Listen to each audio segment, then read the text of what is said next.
Et salut tout le monde, c'est Fab et aujourd'hui on va parler une fois encore de PVT Japon. Si tu es nouveau sur cette chaîne, déjà bienvenue et sache qu'il y a déjà plein de vidéos en ligne sur le PVT Japon, mais pas que, il y a des vidéos sur le Japon en général et aussi sur la Corée du Sud, vu que je suis en ce moment en PVT Corée du Sud, donc ma chaîne est consacrée à ces deux pays.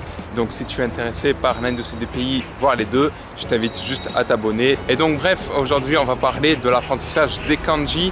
Est-ce que c'est nécessaire de savoir lire plein de kanji pour son PVT au Japon? Alors, je le rappelle quand même, un PVT Japon ne dure qu'une seule année. Donc si vous ensuite vous voulez rester plus longtemps au Japon, il est évident qu'il va falloir adapter ce que je vais dire maintenant à vos objectifs concernant notamment l'intégration dans le pays, vos ambitions professionnelles et tout ça.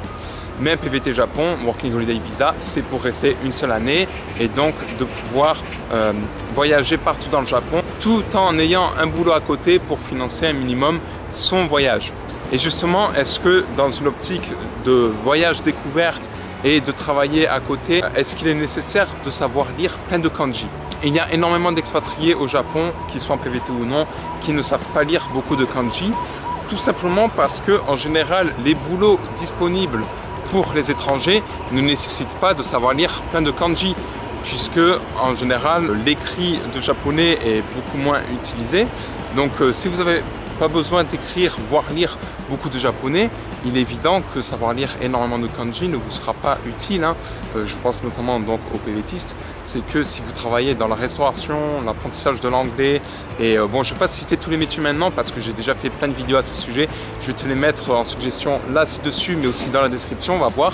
Mais en gros, les boulots disponibles pour un Working Holiday Visa ne nécessite pas de lire plein de kanji. Et je te dis ça notamment si tu es en train d'apprendre le japonais avant ton PVT et que tu galères à cause des kanji, ne te bloque pas là-dessus. Tu peux très bien tout apprendre en furigana. Donc furigana, ça veut dire que tu apprends juste en lisant les hiragana et katakana. Concernant le voyage pur, eh bien, tu te doutes bien que le Japon est un pays très touristique.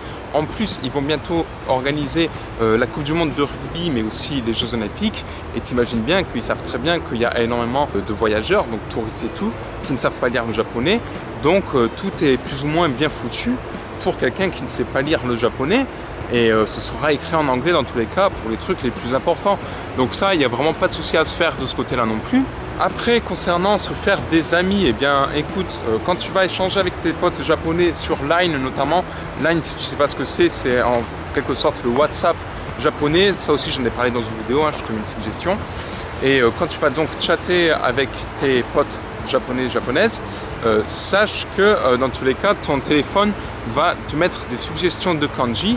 Donc si tu sais par exemple, bon, watashi, j'espère que quand même à force tu vas savoir le lire ce kanji, mais si tu écris donc watashi sur ton clavier donc du téléphone, tu vas avoir une suggestion du kanji et donc tu peux très bien placer le kanji.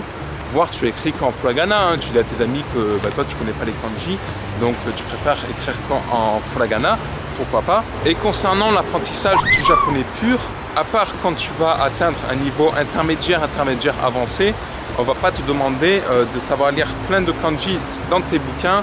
En général, comme je l'ai dit, tout est écrit en furigana, donc là aussi il n'y a pas de souci quand tu vas apprendre le japonais au début.